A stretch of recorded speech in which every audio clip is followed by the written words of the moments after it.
ব্যাপার বল্টুদা, স্যার এখনো আসলো না? আরে দুদিন যে ঠান্ডা পড়েছে, স্যারের আবার ঠান্ডা মান্ডা লেগেছে কি? আরে স্যারের কথা ছেড়ে দে, তাহলে মদন কেন এখন আসলো না কেন? তাও তো কথা, মদন কেন এখন আসলো না কেন স্কুলে? ওই তো মদন ভাই এসে গিয়েছে। Most welcome, come in come in. কিরে মদন, এত দেরি করলি কেন? সেই তো পরে বলছি, আগে বল স্যার তো এখনো আসে নাই। দেখতেই তো পারছিস স্যার এখনো আসি নাই। না তার মানে আমি ভাবছিলাম স্যার মনে হয় এসে মনে পটি করতে চলে গিয়েছে কি। মদন রে, যেকালে স্যার যেকালে এখনো যেকালে আসেনি, তাহলে তো একটা গান হয়ে যেতেই পারে বড়, তাই না বড়? সেই তো আবার বলতে হবে, গান তো হবেই তো হবে। তাহলে তুই এখনো দাঁড়িয়ে আছিস কেন? তাহলে চালু শুরু আরম্ভ কর।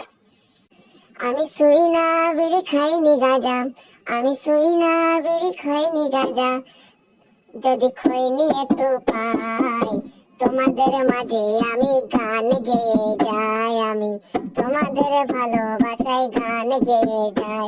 আমি খাইনি বিড়ি খাইনি গাঁজা, আমি খাই না বিড়ি খাইনি গাঁজা, যদি খৈনি একটু পাই তোমাদের ভালোবাসায় গান গেয়ে যাই, আমি তোমাদের ভালোবাসায় গান গেয়ে যাই।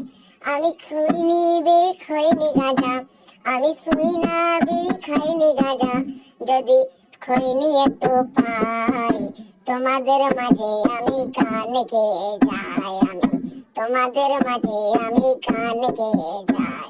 আমি খাইনি বিড়ি শুই না গাঁজা, আমি খাই না বিড়ি শুইনি গাঁজা, যদি খইনি একটু পাই তোমাদের মাঝে আমি গান গেয়ে যাই, আমি তোমাদের ভালোবাসায় গান গেয়ে যাই। কে কে কে কে খৈনি গাঁজা খাচ্ছে ক্লাসরুমে? কে খৈনি গাঁজা খাচ্ছে? Good morning sir, good morning sir, good morning sir, good morning sir. তোরা গুড মর্নিং পরে বলবি, আগে তোরা বল যে কে খৈনি গাঁজা খাচ্ছে ক্লাসরুমে।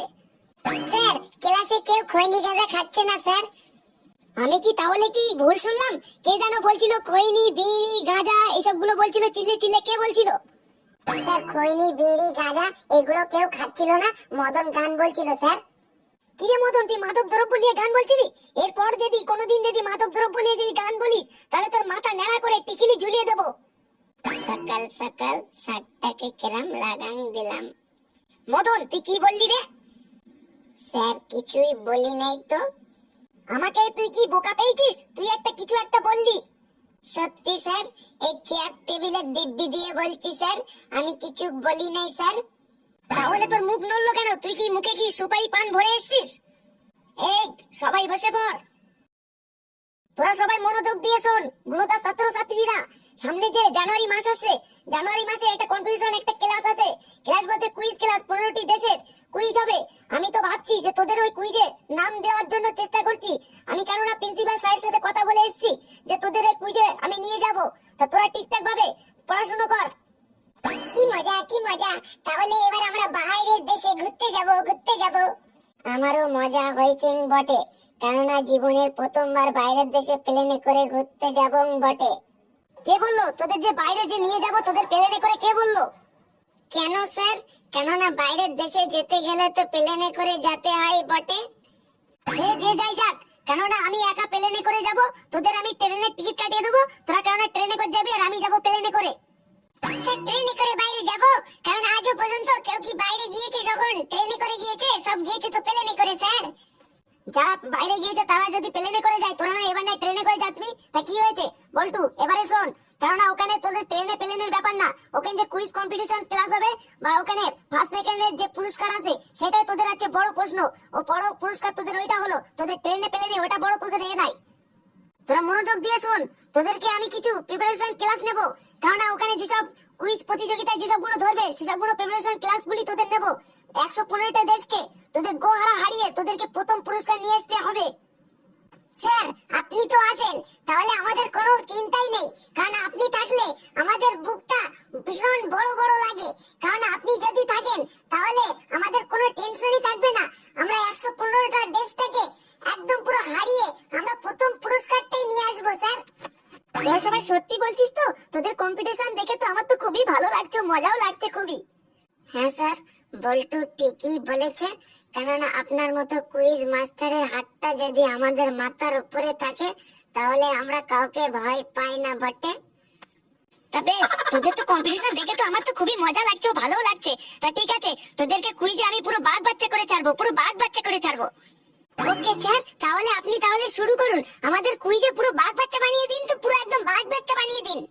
সবাই তালি রেডি হয়ে যাও, আমাদের প্রিপারেশন কম্পিটিশন ক্লাসের তালি শুরু, চালু, শুরু, আরম্ভ হতে চলেছে। গো বটু, তুই তাহলে প্রথম দাঁড়িয়ে বলতো, জল দিলে আগুন কেন লিভে যায়? স্যার, জল হলো আগুনের বাপ। কেননা জল দিলে আগুন, যে কোনো আগুন হোক না কেন, জল দিলে সাথে সাথেই নিভে যায়। দেখলি, প্রথমেই আমার মেজাজটাকে খারাপ করে দিল। এই, তুই এসব উত্তরগুলো কোথা থেকে পাস বল দিনি? এসব উত্তরগুলো তুই বেঞ্চের উপরে দাঁড়িয়ে থাক, দু হাত তুলে। কারণ জল দিলে আগুন লিভে যায়, জল হলো আগুনের বাপ নাকি? তুই বেঞ্চের উপরে দু হাত তুলে দাঁড়িয়ে থাক, বেঞ্চের উপরে ওইভাবে। স্যার, আমি বলবো জল দিলে আগুন কেন লিভে যায়? ঠিক আছে, তুই বল। স্যার, জল হলো আগুনের ভাসুর। কেননা ভাসুরকে দেখে লজ্জায় তখন আগুন লিভে যায় স্যার। দেখেছি, এ হলো আরেক দাদা। কেননা এ আবার বলছে জল হলো নাকি আগুনের ভাসুর, ও বলছে জল হলো আগুনের বাপ, এ আবার বলছে জল হলো আগুনের ভাসুর। এসব কোন মঙ্গল গ্রহ থেকে এসেছে কি জানি, এরা আবার কম্পিটিশন ক্লাসে যাবে। এদের মতো গাধা রাম ছাগলদের নিয়ে গেলে এ তো প্রথম পুরস্কার কেন, কোনো পুরস্কারই আসবে না। স্যার, আমি বলবো জল দিলে কেন আগুন লিভে যায় স্যার। বল।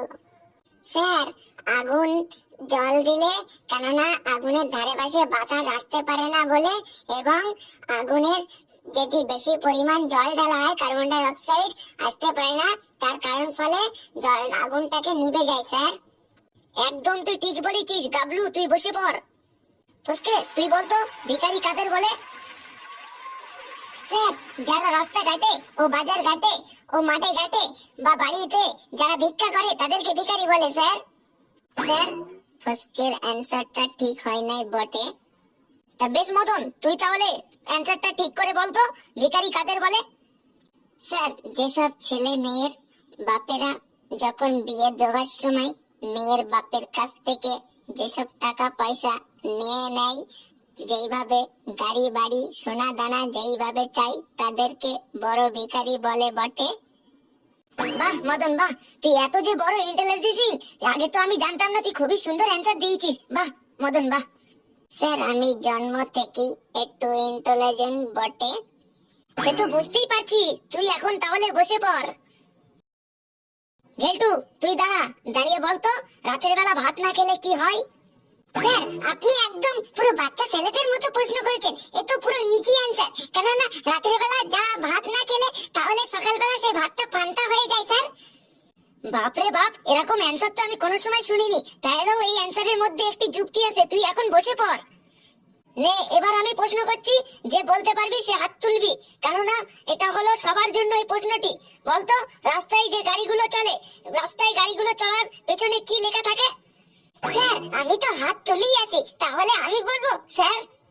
তুই তো আবার উল্টো পাল্টা বক বক শুরু করবি। তা নে বল্টু, তুই বল। স্যার, যেসব গাড়িগুলো রাস্তাঘাটে যেসব গাড়িগুলো চলে, তখন সেসব গাড়িগুলোর পেছনে লেখা থাকে মা শয়তান বউ ভগবান। আবার কোন কোন গাড়ির পেছনে লেখা থাকে দেখলে হবে খরচা আছে। আবার কোন কোন গাড়ির পেছনে লেখা থাকে আতা গাছের তোতা পাখি, ডালিম গাছের মৌ, তোমার সাথে কত হবে জানবে না তো কেউ।